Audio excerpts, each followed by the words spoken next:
Kita mulai saja ya. Ya, naam. Ya, bismillah teman-teman sekalian, ikhwas sekalian. Mari kita bersama kita belajar bersama dengan Ustaz Dr. Ahmad Ihsan Hafizahullah.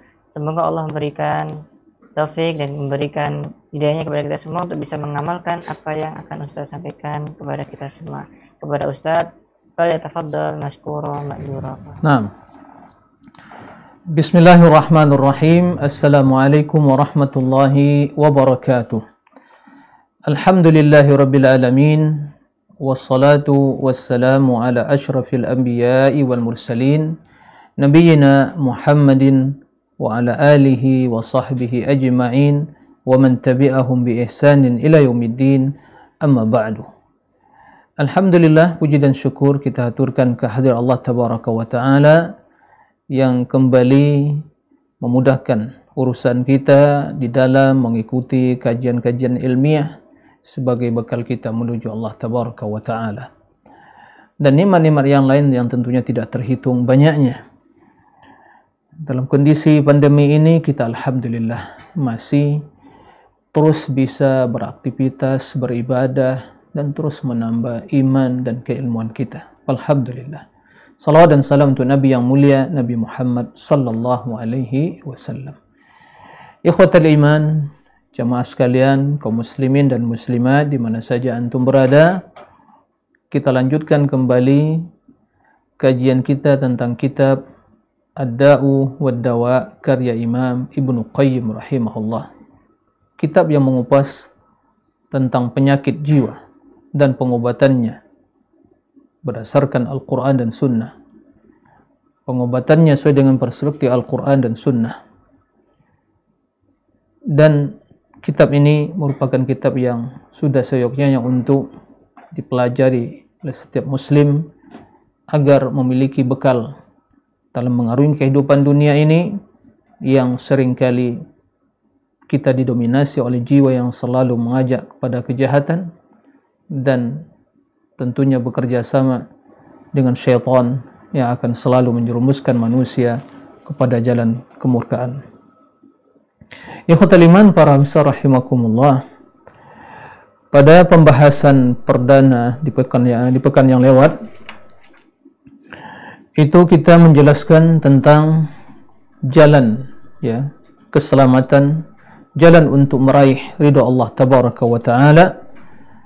Untuk meraih kebahagiaan itu hanya satu, yaitu kembali kepada Allah tabaraka wa taala dan mengutamakan ya apa yang diridhai oleh Allah tabaraka wa taala dan melakukan perintah Allah subhanahu wa taala.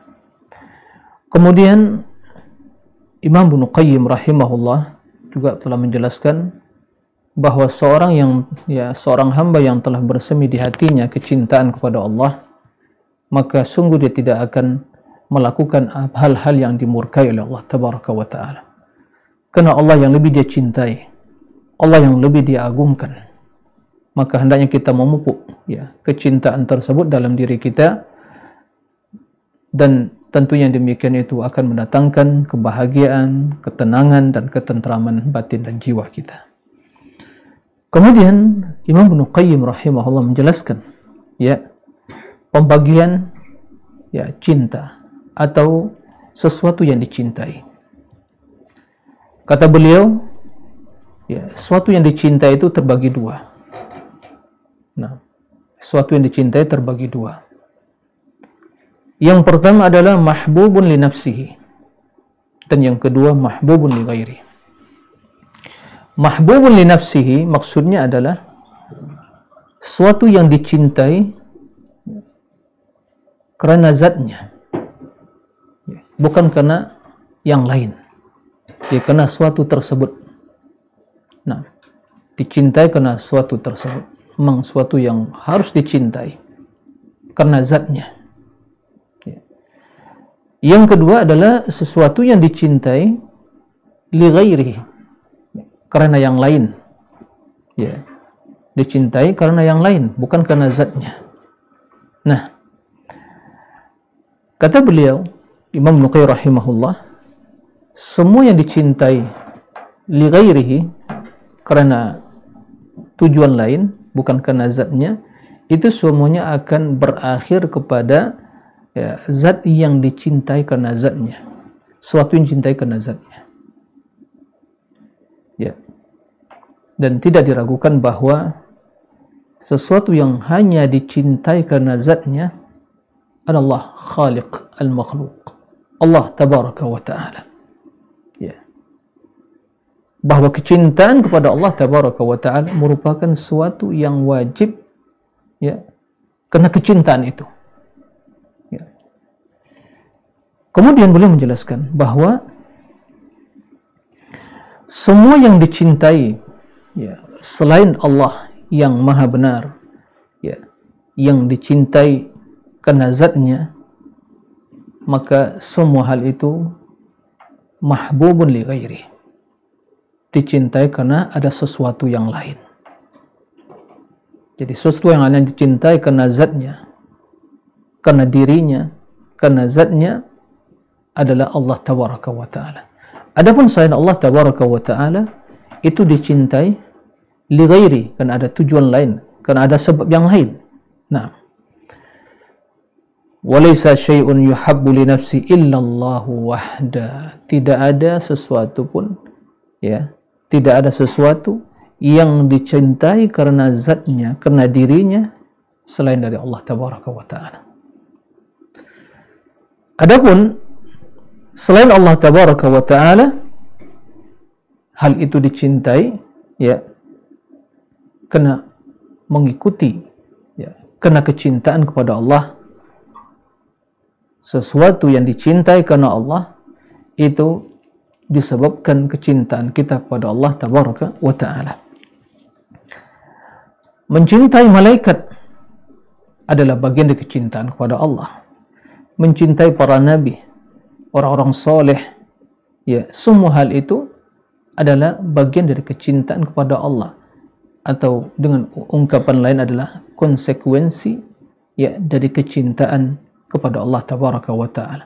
Maka barang siapa yang mencintai Allah Tabaraka wa Ta'ala, maka wajib baginya mencintai semua yang dicintai oleh Allah. Allah mencintai para malaikat, Allah mencintai para rasul, Allah mencintai para orang-orang soleh, Allah mencintai agama ini, ya, Allah mencintai seluruh kebaikan.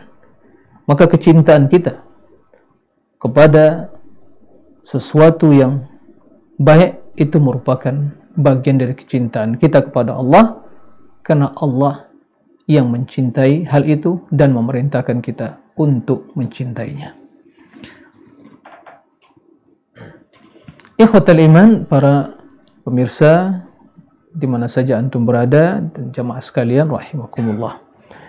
Kata beliau, pembahasan ini, ya, sudah seyogyanya menjadi perhatian kita.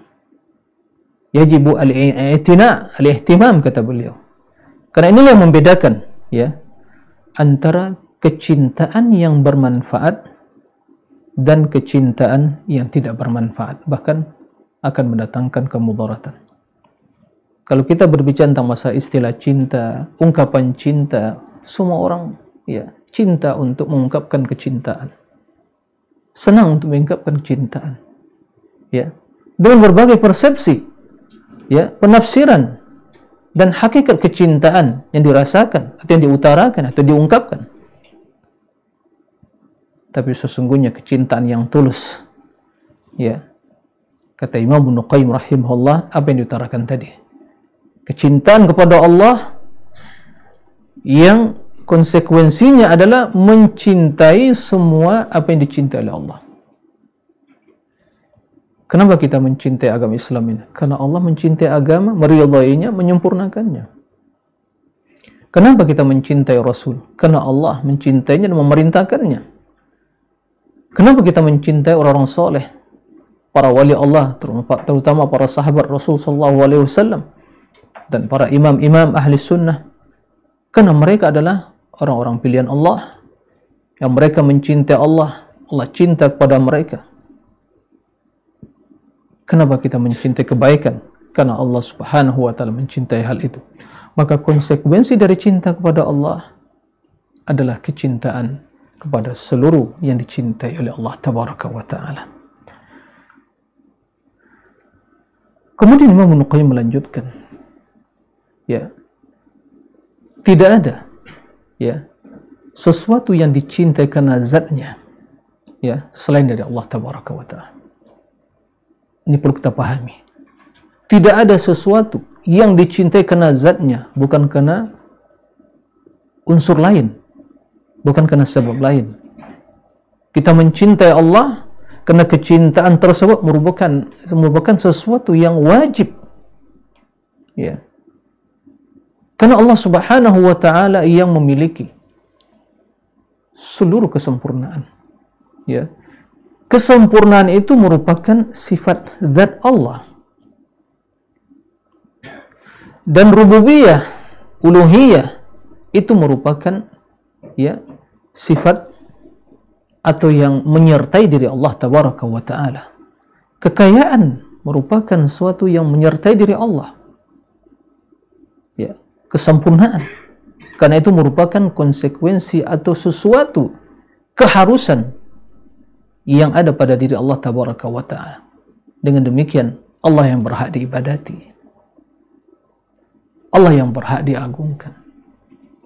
Allah lah tempat kita berlindung, Allah lah tempat kita mengadu, Allah lah tempat kita, ya, berharap, karena di tangannya seluruh kebaikan.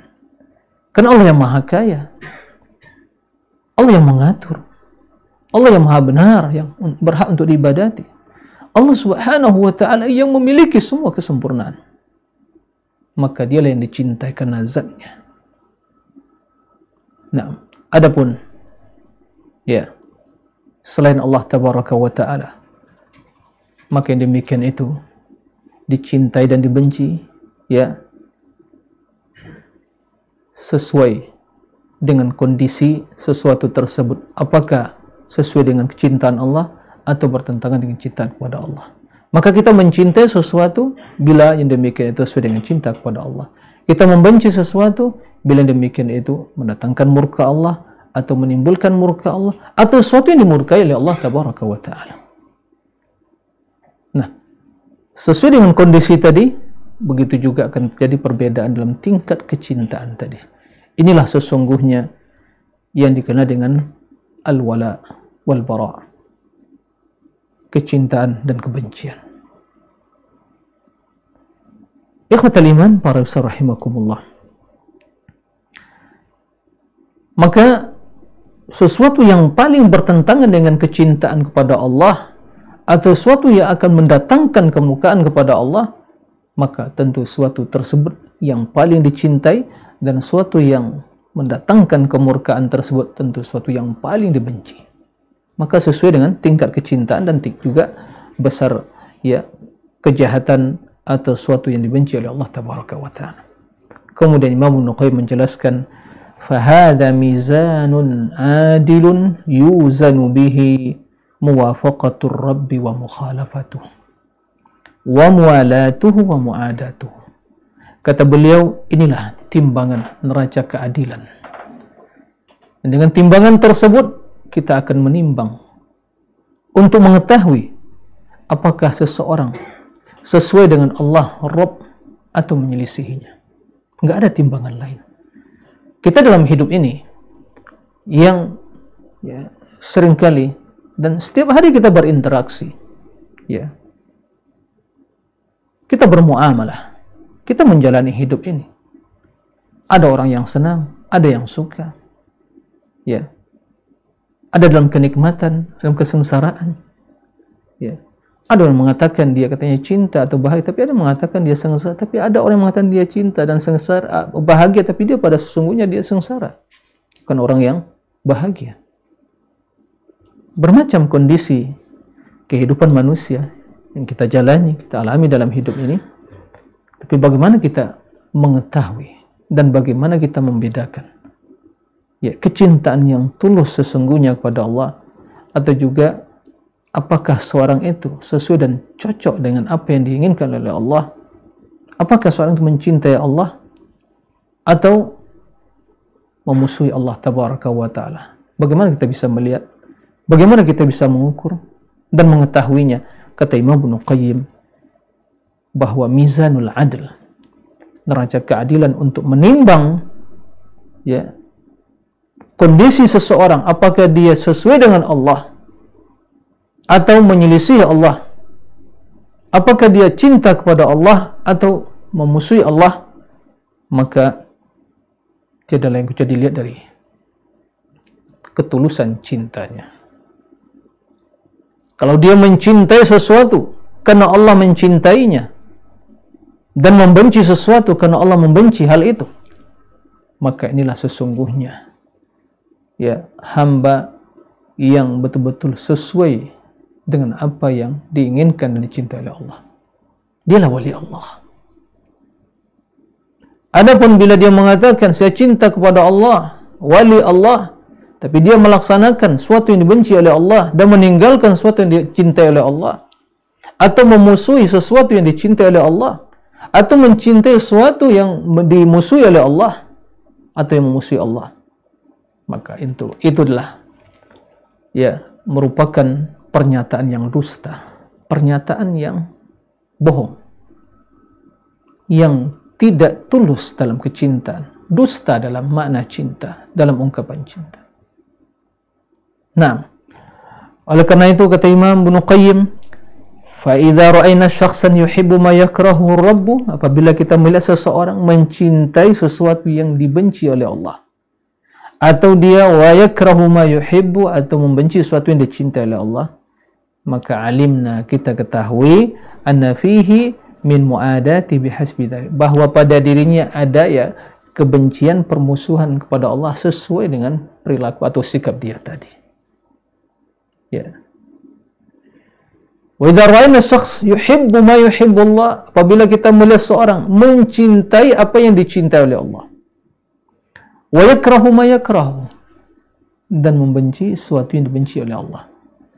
Wa kullama kana syai' ahab ila rabbi kana ahabbu ilaih, dan setiap sesuatu ya sesuatu yang lebih dicintai Allah itu pula yang lebih dia cintai ya, dan itu yang lebih dia utamakan, dan sesuatu yang paling dibenci oleh Allah itu pula yang paling dia benci dan dia tinggalkan. Nah, kata Imam Ibnu Qayyim, alimna anna fihi min muwafaqati wa min muwalati rabbi bihasabi dzalik, maka kita mengetahui pada dirinya ada kecintaan kepada Allah sesuai dengan ya kondisi dia dalam kecintaan dan kebencian tadi. Kata Imam Ibnu Qayyim, ya, apa yang diutarakan beliau tersebut adalah prinsip dasar yang harus kita pegang dalam menjalani hidup ini. Sesuatu yang harus menjadi landasan kehidupan kita. Maka kata beliau, "Tamassak bihadzal asal." Peganglah erat, ya, peganglah dengan erat hadzal asal, landasan ini. Prinsip dasar ini, ghayat tamassuk, betul-betul berpegang teguh dengan pegangan yang kuat. Fi nafsik wa fi ghairik, di dalam berinteraksi dengan diri kita dan kepada orang lain. Kita bisa mengetahui tingkat kecintaan kita kepada Allah sesuai dengan tingkat kecintaan kita kepada sesuatu yang dicintai oleh Allah. Kalau seorang mengatakan saya cinta kepada Allah, tapi ternyata malas untuk datang sholat berjamaah, sementara Allah memerintahkan untuk sholat, cinta kepada sholat. Bila dia mengatakan saya cinta kepada Allah, tapi nggak pernah membaca Al-Quran, nggak pernah membaca Al-Quran, hari demi hari berlalu dalam hidupnya, tapi nggak pernah dia baca Al-Quran, apakah itu cinta kepada Allah? Dia mengatakan cinta kepada Allah, tapi nggak pernah lisannya berzikir menyebut sang kekasih, apakah itu cinta? Itu cinta palsu, cinta dusta. Ini parameter untuk mengukur diri kita, untuk mengetahui tingkat kecintaan kita kepada Allah. Bila Allah memerintahkan sesuatu, kita bergegas, hayya 'alas shalah, hayya 'alal falah, kita bergegas untuk datang memenuhi seruan Allah, menuju masjid, salat berjamaah, maka itu sebagai bukti cinta kepada Allah, cinta yang tulus. Begitu juga membaca Al-Quran, zikir, dan melakukan hal-hal yang baik yang diperintahkan oleh Allah karena Allah mencintai hal itu. Maka ini sebagai bukti ketulusan cinta kepada Allah. Wa fi ghairik, begitu juga di dalam menghukumi orang lain, di dalam menilai orang lain. Ya, bila seorang mengatakan saya cinta kepada Allah, saya cinta pada Rasul, buktikan dalam perilaku dan sikapnya, dilihat perilaku dan sikapnya, perbuatannya, benarkah perilaku dan sikapnya sesuai dengan apa yang dicintai Rasulullah, sesuai dengan apa yang diperintahkan Rasulullah SAW, atau dia melakukan sesuatu yang bertentangan dengan perintah Rasulullah. Dia tidak melaksanakan sunnahnya, tapi yang lebih gemar melakukan hal-hal yang beda. Apakah ini cinta? Nah, seorang mengatakan dia cinta, tapi dalam perbuatan kesehariannya, ya, datang perintah Allah, dia tidak laksanakan. Bahkan dia kerjakan larangan, lalai melakukan ibadah, tidak mau membaca Al-Quran, bahkan tidak pernah membaca Al-Quran, tidak berzikir, tidak melakukan kebajikan. Apakah ini cinta? Bila ada yang mengatakan itu kecintaan, sungguh telah dusta dalam kecintaan tersebut. Nah, ikhwatal iman, para pemirsa, kaum muslimin dan muslimat di mana saja antum berada. Nah, kata beliau, fal wilayatu ibaratun an muwafaqatil wali al-hamid fi mahabbihi wa masakhitihi. Wali itu adalah merupakan ungkapan yang atau pernyataan yang mengungkapkan kecocokan seorang wali itu kepada Allah dalam hal yang dicintai atau yang dibenci oleh Allah. Kalau dia cinta sesuai dengan kecintaan atau apa yang dicintai oleh Allah, dia wali Allah. Dia membenci apa yang dibenci oleh Allah, maka dia wali Allah. Kata beliau, laisa bi kathrati saumin wala salatin wala tamazzuqin wala riyad. Bukan sekadar banyak berpuasa atau salat atau penampilan yang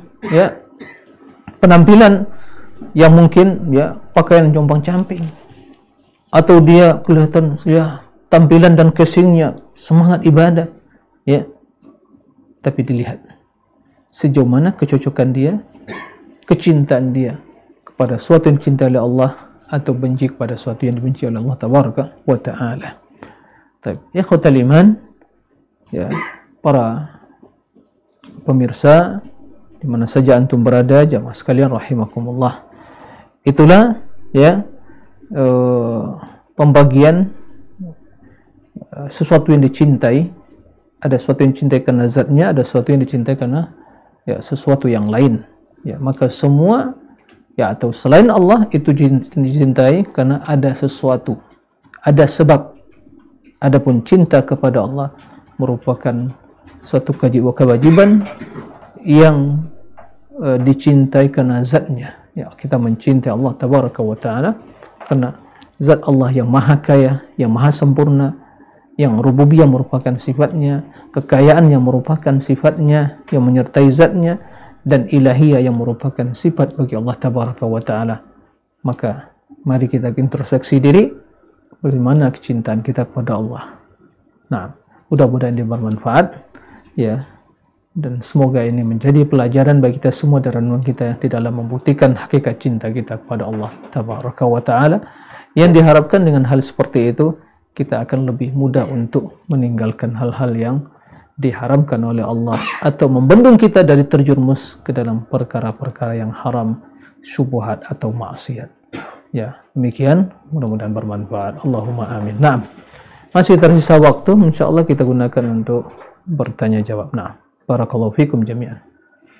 Nah, alhamdulillah ini ada yang pertanyaan dari Afgan.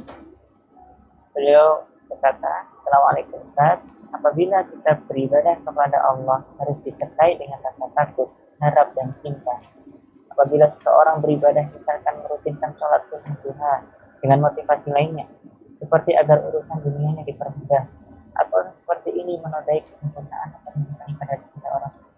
Allah, bagaimana sikap yang benar dalam menjaga kecintaan kita dalam kehidupan ini? Nah, taib. Kendati suaranya kurang agak kecil gitu, tapi ya sedikit bisa ditangkap dari pertanyaan tadi. Jadi seorang beribadah yang harus menggabungkan antara cinta, berharap dan takut. Ini benar. Ya, di dalam kita hidup ini, mengarungi kehidupan terutama dalam beribadah, kita harus memiliki 3 perkara yang akan menjaga keseimbangan hidup kita. Diumpamakan oleh para ulama seperti sayap bagi seekor burung dan kepala. Ada kepala, ada 2 sayap. Nah, bila kepalanya dipotong, maka jelas akan jatuh. Begitu juga bila salah satu dari sayapnya patah atau mungkin tidak berfungsi, maka tidak bisa terbang. Seperti juga mungkin pesawat terbang. Nah, ini akan menjaga keseimbangan dalam hidup dan beribadah. Kepala, ini adalah suatu yang akan terus menjaga kehidupan tadi, yang untuk akan terus mendorong. Nah, cinta tadi, itu yang akan mendorong. Dia tergerak, maka menjaga keseimbangan untuk berjalan dan terbang tadi adalah dengan sayap tadi. Cinta mendorong, dan 2 sayap tadi menjaga keseimbangan. Khauf dan raja. Khauf, takut pada Allah, takut pada azabnya, takut jangan-jangan ibadat kita tidak diterima oleh Allah. Berharap agar ibadah kita diterima oleh Allah, berharap surga si Allah tabaraka wa taala. Maka inilah yang harus dilakukan. Lalu bagaimana seorang beribadah, melaksanakan sholat, beribadah, ketaatan, tapi dia masih menginginkan dari ibadah tersebut sesuatu mungkin dari urusan dunia misalnya. Apakah ini itu bukti cinta atau mungkin cintanya tidak tulus?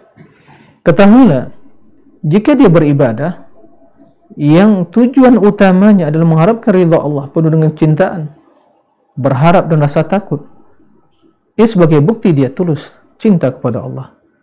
Adapun yang diharapkan dari manfaat duniawi dari ibadah tersebut, hendaknya jangan itu menjadi tujuan utama. Tapi ketahuilah, seorang yang melakukan ketaatan, melakukan ubudiyah, ketakwaan, niscaya Allah akan memudahkan urusannya. Dan itu akan merupakan hal yang tujuan, bukan yang tujuan itu sekunder, bukan yang utama. Yang utama adalah mengharapkan ridha Allah. Akhirat lebih utama. Wal akhiratu khairun wa abqa. Dunia sementara, akan sirna, akan fana, akan berakhir. Adapun akhirat akan kita hadapi kekal abadi selama-lamanya.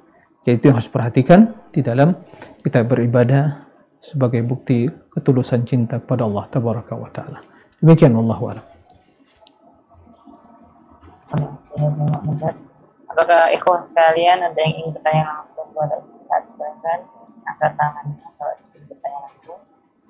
Kami persilakan. Selagi ada waktu, kita 5 menit lagi.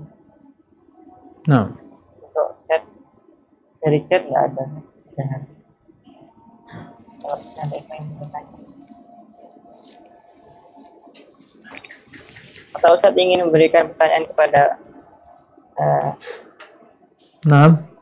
peserta Zoom ini. Taib. Barakallahu fiikum jami'an. Taib. Naam. Ya, silakan Umu Yoka. Pertanyaannya belum masih nulis assalamualaikum Ustaz. Taib. Belum Langsung saja. Pertanyaan. Nah, tidak bisa bertanya langsung. Harus apa ya? Tulisannya pakai chat ya? Bisa. Ustaz. Cuman ya malu-malu. Nah. Taib. Tafadhal. Tafadhal ya ikhwah. Umu Yoka, silakan. Jika ini pertanyaan langsung, kami silakan. Ya, pertanyaannya ini dari Umu Yoka tadi, mau tanya Ustaz, bagaimana perwujudan kata saya mencintai teman karena Allah? Nah, ya berarti saya mencintai karena Allah.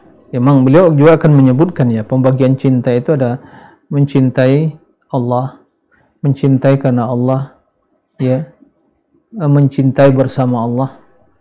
Kalau mencintai karena Allah, ya ini merupakan konsekuensi dari tauhid kita. Ya, itulah makna al-wala, mencintai karena Allah. Al-hubbu fillah wal bughdu fillah. Naam, awthaqu 'ural iman al-hubbu fillah wal bughdu fillah. Naam. Man ahabba lillah wa abghada lillah, naam, wa a'ta lillah wa man'a lillah wa ankaha lillah, naam, faqad istakmala al-iman. Barang siapa yang, atau tadi hadis yang pertama tadi adalah bahwa tali, ya, keimanan yang paling kokoh itu adalah, yang paling kuat itu adalah cinta karena Allah, ya, cinta karena Allah. Barang siapa yang mencintai karena Allah, membenci karena Allah, dia memberi karena Allah dan tidak memberi karena Allah, ya, kemudian dia menikahkan karena Allah, maka sungguh dia telah melakukan perbuatan yang menyempurnakan imannya. Jadi tidak diragukan. Nah, adapun cinta, ya, cinta bersama Allah itu cinta kesyirikan, sebenarnya cinta orang-orang musyrikin yang mencintai Allah dan juga mencintai sesembahan mereka. Ini akan kita jelaskan insyaallah, ya, pembagian cinta yang juga dijelaskan oleh Imam Ibnu Qayyim rahimahullahu taala. Nah, demikian, Allahu a'lam. Ada lagi Ustaz ya? Nah, dari Husniati Rosid dari Ummu Abdillah Ustaz. nah, Beliau menanyakan, Assalamualaikum Ustaz, bagaimana bentuk syirik cinta kepada Allah? ya, bentuk syirik cinta kepada Allah, ya, ada, ya, yang sebagaimana dilakukan orang musyrikin. Wa min nasi mattakhidhu min dunillahi andadan yuhibbunahum ka hubbillah walladzina amanu ashaddu hubban lillah. Ya, di antara manusia mereka menjadikan tandingan sekutu bagi Allah, yuhibbunahum ka hubbillah. Mereka mencintai sembahan tersebut, ya, sebagaimana mencintai Allah. Adapun orang beriman, tentu cinta mereka lebih utama, lebih tulus dari kecintaan orang-orang musyrikin pada sembahan mereka. Sesungguhnya, ya, sesungguhnya hakikat dari ta'abbud, ubudiyah itu adalah mahabbah.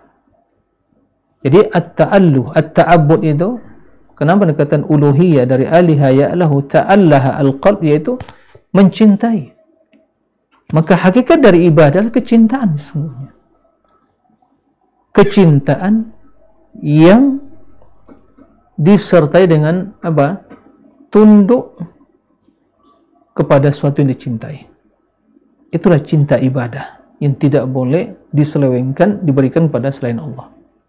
Adapun cinta pada urusan yang itu merupakan, ya, sifat manusia, insting manusia, dia cinta kepada anaknya, dia cinta kepada istrinya, cinta pada jabatannya, hartanya, ya, tempat tinggalnya, istananya, dan kedudukannya. Ini hal yang tidak tercela selama hal itu tidak melalaikan dari Allah, tidak membendung seorang dari cinta kepada Allah, tidak menjerumuskan perbuatan maksiat. Nah, adapun cinta yang harus atau wajib terpenuhi di dalam ketaatan kita adalah cinta yang disertai dengan ketundukan dan kepasrahan kepada Allah. Itulah hakikat ibadah. Kamalul hubbi wa kamalu ghayatul hubbi wa ghayatul inqiyad. Ma kamalil inqiyad, ya, kamalil hubbi wa ghayatul inqiyad. Kecintaan yang sempurna, yang tulus, disertai dengan ketundukan, kepasrahan, ya, secara totalitas. Maka kalau ada orang yang beribadah tapi hati tidak tunduk kepada Allah, dia tidak tunduk kepada Allah, tidak cinta kepada Allah, itu dia sungguh tidak beribadah. Nah, ini yang harus diperhatikan. Insya Allah mungkin, ya, pada pembahasan-pembahasan yang akan datang itu akan kita bahas tentang hakikat yang demikian itu. Nah, demikian, wallahu a'lam. Nah, jika ini gitu.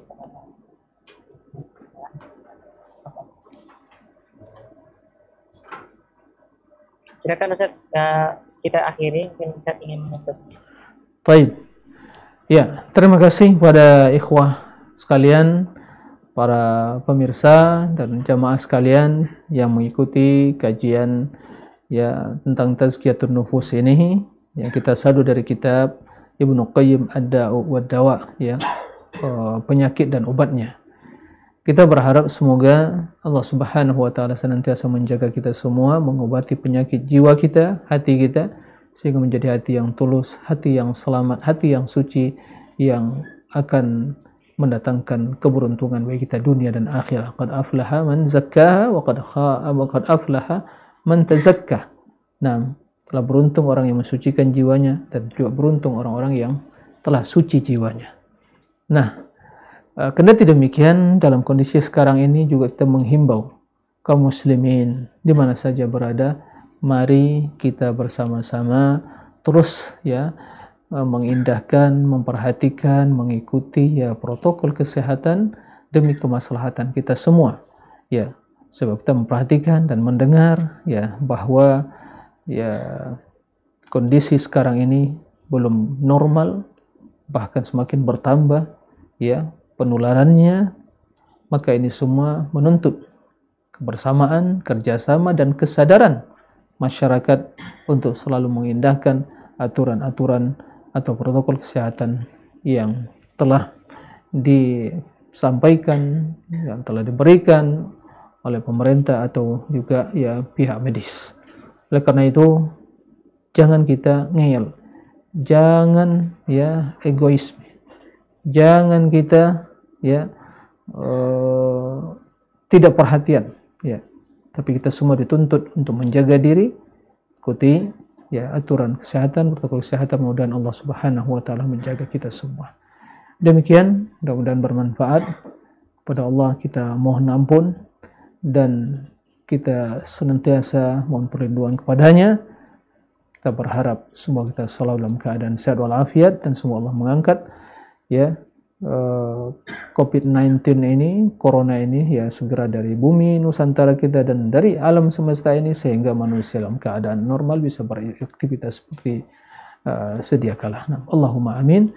Demikian, wallahu a'lam, wa sallallahu wa sallam nabiyina Muhammadin wa alihi wa sahbihi wa sallim, wa akhiru da'wana alhamdulillahi alamin. Subhanakallahumma bihamdik, asyhadu an la ilaha illa anta astaghfiruka wa atubu ilaik. Wassalamualaikum warahmatullahi wabarakatuh.